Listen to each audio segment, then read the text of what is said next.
जगदलपुर आदिम जाति कल्याण विभाग के आकस्मिक कर्मचारी संघ आयुक्त दिन ज्ञापन। जगदलपुर में आदिम जाति कल्याण विभाग में कार्य करने वाला आकस्मिक निधि के चतुर्थ श्रेणी कर्मचारी मन आज अपन समस्या लेके सहायक आयुक्त ला ज्ञापन सौंपिन।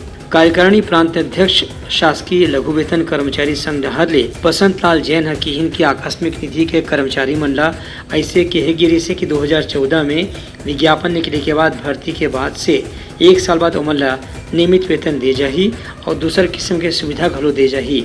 फिर आज तक के ये आकस्मिक निधि के कर्मचारी मन ला नियमित वेतन नहीं दे जाते। आज हम सहायक आयुक्त को ज्ञापन देने आए हैं, साथ ही कलेक्टर, कमिश्नर और माननीय लखेश्वर बघेल प्राधिकरण के अध्यक्ष को। हमारी समस्या 5 साल से यथावत पड़ा है। 2014 सीधी भर्ती शासन द्वारा किया गया, उसमें कार्यभारित आकस्मिकता निधि कलेक्टर दर के पद पर 3 वर्ष की सेवा पूर्ण करने के उपरांत उन्हें अस्थायी नियमित वेतनमान की पात्रता होगी।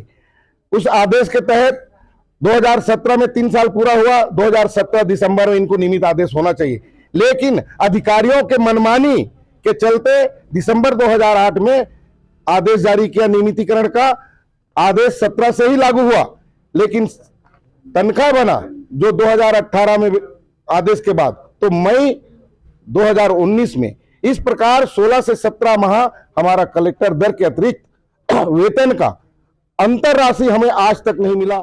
उनका कहना है कि सरकार के नियम ऐसे है कि आकस्मिक निधि के कर्मचारी मन ला कोनो फायदा नहीं मिलत है और उनकर सेवा भी अभी तक निश्चित नहीं हो पाए है।